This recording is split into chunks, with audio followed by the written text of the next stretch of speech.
Pricing a product is somewhat of a discipline, because the critical thing is you need to make sure that you have enough margin built into your pricing structure to be able to support the brand. So it's all very well deciding, I think we're going to charge $20 or $100, but how does it fit into the competitive landscape of other products in your category, the environment that you're going to sell in, the channel of distribution that you're going to be selling in, and do you have enough margin built in to, secure profitability?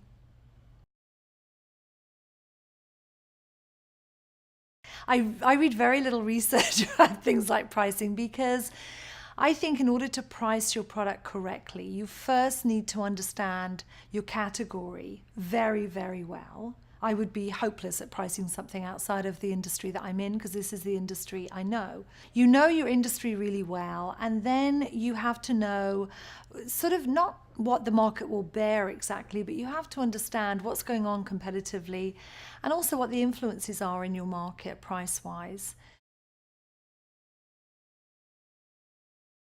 Well, the psychology of pricing is very much tied to, are you a product or are you a brand?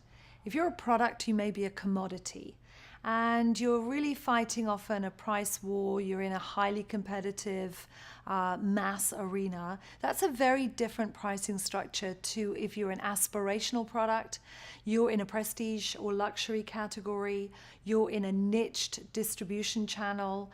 You have to sort of, wherever you're pegged is going to help dictate the psychology of what the end consumer is willing to pay.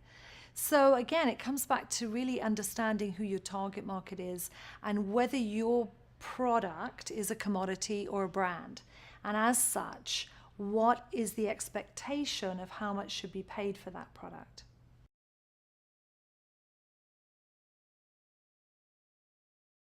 The most common mistake I see for new entrepreneurs is they price from their cost of goods up. So they know what their cost of goods are and they price up accordingly. They do not build enough margin in to support the marketing efforts that they're going to have to sustain.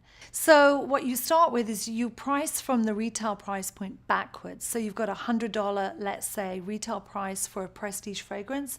You start pricing back from that. $100 less a 50% margin to the department store, let's say $50. Then from that department store, there's an in-country distributor selling to them. They would require a 50% margin, so it goes down from $50 to $25. You're now selling to that initial distributor at $25, and you've got to build back enough margin for yourself. And in prestige fragrance, it would be 70% plus.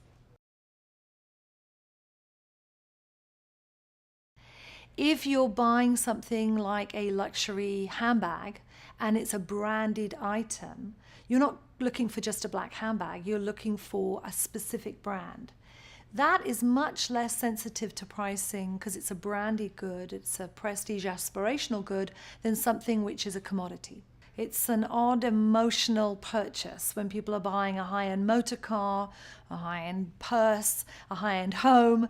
There's an emotional component to that purchase.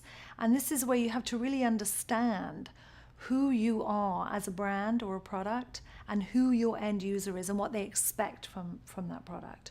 Again, you have to decide how you're going to support your brand. If you're going to be using celebrity endorsement, or you're going to be using straight flyers handed out over a car windshield wiper. Those are two completely different ways to promote your business. With social media, you get a lot more bang for your dollar now in being able to promote your business at a fairly inexpensive way. But you've got to be smarter and more creative because you want to build something that's going to feel a little viral, a little edgy, and very branded to who your message is.